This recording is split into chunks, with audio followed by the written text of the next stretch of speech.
سلام، وقتتون بخیر. در خدمت آقای عطایی عزیز بودیم با بانکی‌روی فوق‌العاده ضعیف با برداشت از ریش یک کاشت ترکیبی فراتر از انتظار براشون انجام دادیم.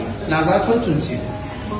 هممون میدونیم که شیراز قطب پزشکی ایران، حتی خاورمیانه است، اما در قسمت کاشت مو واقعا من چند جا مراجعه کردم و خوشبختانه خدمت آقای احمدی رسیدم و بسیار از کارشون راضیم و فوق‌العاده کاشت خیلی خوبی با وجودی که بسیار بانک مو ضعیفی داشتن برام انجام دادن و کارشون خیلی درسته و از همشهریان هموطنان انتظار دارم که چنانچه میل به کاشت مو دارن حتما خدمت آقای احمدی برسن و یک کار خوب و فوق‌العاده تخصصی انجام بدن که انشالله موفق باشم.